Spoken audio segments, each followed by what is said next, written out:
Bienvenue tout le monde! Nous apprenons à utiliser les différentes fonctions de Mastercam pendant que nous créons notre pièce ensemble.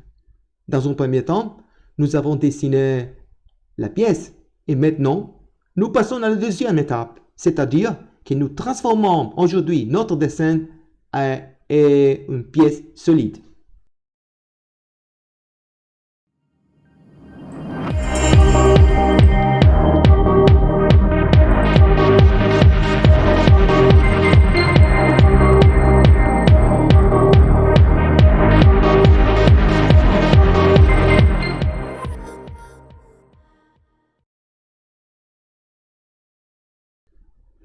Alors, passons à solid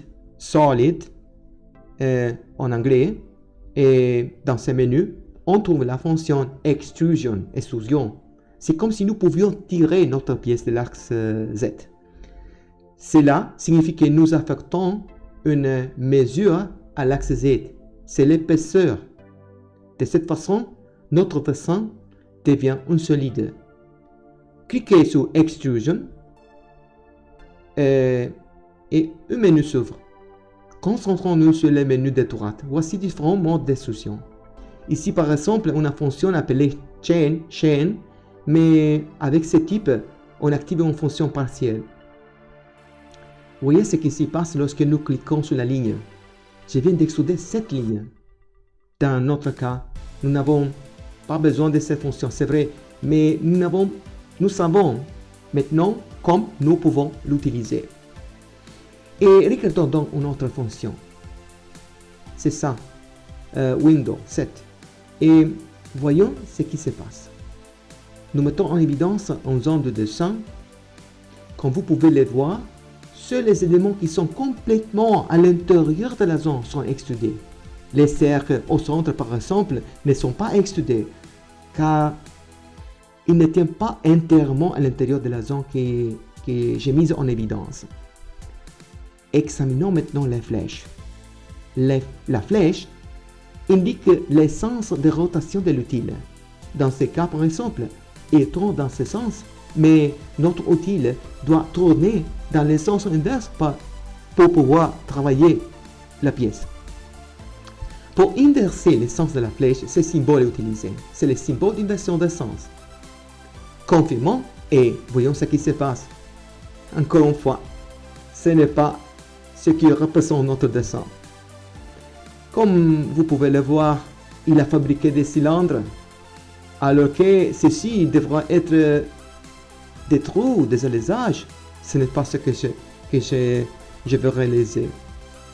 Passons maintenant à la fonction dont nous avons besoin pour créer ce que notre dessin représente vraiment. Voilà, on active avec ce bouton. Comme nous pouvons le voir, tout le contour de ma pièce est mis en surveillance, en évidence. Pas seulement les segments sur lesquels j'ai cliqué. Quand je confirme, nous avons généré le solide.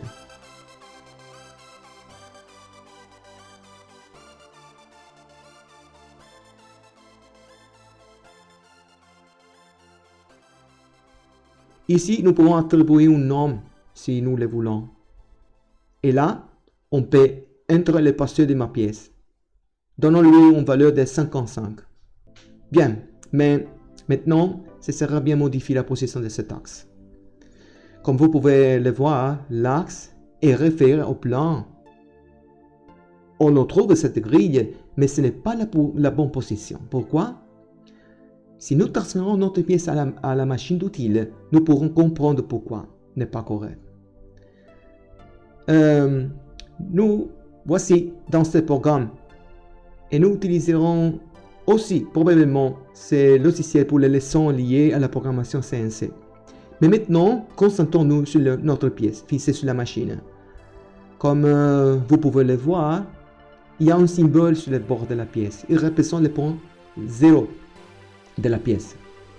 Imaginons qu'une fraise soit montée sur la machine. Imaginons qu'il soit à une distance de 500 de la pièce. Au fur et à mesure que l'on se rapproche de la pièce, la dimension diminue 400, 300, 200 jusqu'à 0. À cette hauteur, la fraise touche la pièce. Mais que se passe-t-il si la fraise continue de descendre? La valeur numérique prend une valeur négative, moins 10, hein, etc. Oui, c'est le point 0 est le point à partir duquel toutes les mesures commencent et est situé sur cette base, au sommet de la pièce. Mais actuellement, le point d'origine des 3 axes dans le programme CAD/CAM en cours de traitement est situé dans le coin inférieur, sur la base où nous avons commencé le dessin. Il faut donc inverser le sens et utiliser ces touches. Comme nous pouvons le voir, les mesures commenceront maintenant à partir de la base supérieure. On confirme avec le bouton bleu car on n'a pas fini. On se couvert des trous, mais on le fera dans la prochaine leçon.